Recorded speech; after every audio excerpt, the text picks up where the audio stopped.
Hey guys, and welcome back to another skill point guide video for Total War Warhammer 3 on Immortal Empires. Today we will be going over Vlad von Carstein. Now, just something that I talked about in Isabella's campaign that I highly recommend you do, even though you can play as either one, Vlad or Isabella. Always recommend playing as Isabella as your main legendary lord, because as you can see, whatever legendary character that you don't start off with as your main legendary lord, they get their legendary items. So here, Vlad doesn't have his sword or his ring, and those are pretty handy on turn 1. So just a little side note there, because his skill tree doesn't change regardless if he's your main legendary lord or not, or I guess legendary lord or hero. So always I recommend anyway, just play with Isabella, have Vlad get his items, and it's a good time. But anyway, jumping into his video. It's all about Vlad. Granted, the Restless Dead, if you do end up playing as him, so I'm gonna make this skill guide based on as if you are gonna play with him as your legendary lord and not the hero, because there are some good things in here. If he's only your hero that he won't have otherwise, because he won't have like the traditional route marcher, just like Isabella here doesn't have route marcher because she's an actual hero. Now, beginning with, I just grab the Restless Dead and then immediately go down his magic line. I really like to get him Wind of Death. Now, since you have Vlad and Isabella, you can kind of pick which one you want to do. You can do both, because Isabella will also have the Wind of Death, but she also doesn't have the reduction in cost that Vlad does with the Lord of the Vampires. So I really like Vlad to be the one to go down his magic line first, just because he can reduce the cost of it. And so I like to put 2 points into Invocation of Nehek, Curse the Undead, Flock of Doom, Raise the Dead, Invasion, Wind of Death. I do not like the transformation of Kadan. I am really not a big fan of summon units. I rarely use them. I just personally don't think they're that... Like, in some situations they are helpful, but the majority of the time, they always seem, in my luck anyway, they always seem to decay really, really quickly, and they really just don't seem to get the big bang for the buck that I'm expecting. So I really don't care too much for those personally. But I do like to grab Arcane Conduit, and then coming to back, I do like to finish putting points into the Raise the Dead. But then after those points in the magic line, I've come back down to the blue line because I want to get Immortal Horror, so he has a higher battle healing cap. That way, when you do get the Blood Drinker and the Carstein ring, not Von Carstein ring, he just can be in battle longer and have more durability in the fight. So personally, I don't really worry about the Undying Horde because there's so many techs that give you the Dead Rise Again chance for your hit points being destroyed after the battle, and in general the vampire counts do not struggle with casualty replenishment rate, so that's one that's just kind of redundant. So personally, I just do the Children of the Night for a little upkeep cost reduction and character experience, and then do 1 point into Ancient Cunning just to unlock the Immortal Horror. There's nothing on this side that I really worry about. You're gonna end up causing plenty of vampire corruption. More enemies, more the merrier for Vlad, and vampire counts, you want to kill more of them. Growth, not worried about it, and the attrition when under siege is just absolutely not worth it on higher difficulties, so don't worry about it there. Now, after the blue line, I do like to come and grab him first a passive ability, the Hunger, for some replenishment.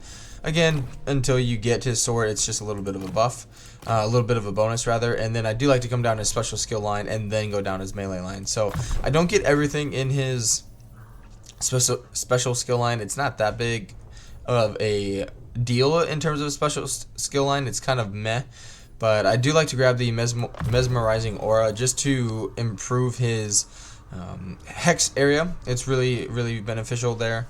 And I do like to grab Storm of the Night when you're fighting flying units. I do like to grab the Covenant of the Undeath just throughout your campaign. I mean, it's going to affect every unit every single turn for that 150 plus experience. So over the course of the campaign, that will pay dividends in terms of your unit experience there. And I do like to grab Monstrous Strength just to give him some Sundering attacks and also buff up my army a little bit there. Now, oh, I need to make a side note. Totally forgot. After the magic line, don't forget to grab the Lord of the Vampires there. Excuse me. Definitely grab that. Then go down a special skill line. But anyway, just don't want to remake the video at this point. But anyway, then going down his melee line, I just grab everything. He's a very, very powerful melee lord. If you haven't played with him, he's an absolute beast. He's an absolute nightmare to deal with on the campaign map if you haven't had to deal with him yet. And these are only his base stats. Obviously, we don't have any of his items. We don't have any magic items that we picked up in the campaign. It's pretty freaking tanky for a legend or a lord, or let alone legendary lord. Now after that, we only have 5 points left.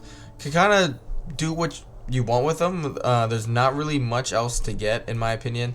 Personally, I like to grab the Diviner for the magic item drop chance plus 50%, more items, more fusing, all that kind of good stuff. Grab him some missile resistance. I like to do the Van Hel's Dance Macabre,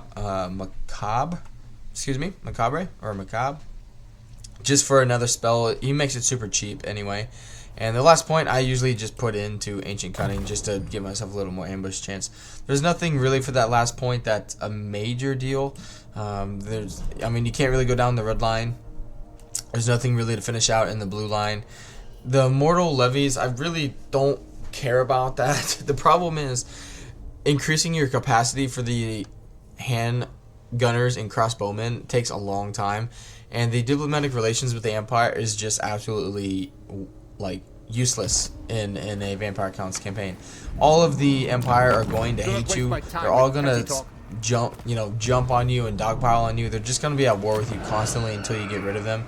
There's no need, unless this was like unless this was like plus 100 relations, then you'd stand a chance. But also Vlad doesn't play into the Elector count role, even though when he plays the Empire, Vlad is in there in the seats because he owns Drakenhof. So there's just absolutely no reason to care about your diplomatic relations with the Empire. I know that's from a lore standpoint and point of view because he used to be in the Elector count, but when it comes to the actual game and actual gameplay, it absolutely does not matter.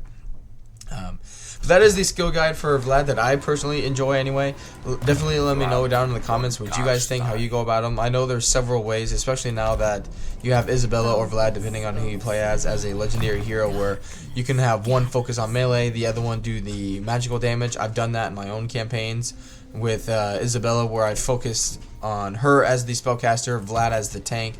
But just it really depends really what you want to do. You can have, again, one do melee, one do magic, one buff the army, one just be the solo beast like Vlad can be and whatnot. There's really no wrong way, because you have two very powerful characters in general in the game at your disposal on turn one. And it's a really fun campaign. I really did enjoy it. It's a great dynamic duo.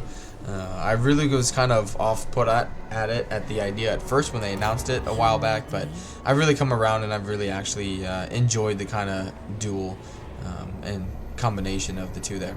But don't forget to hit that like button and subscribe to the channel if you guys are enjoying the content, and don't forget to turn on that bell icon. And until the next video or live stream, hope you guys have a good one, and I'll see you later. Bye.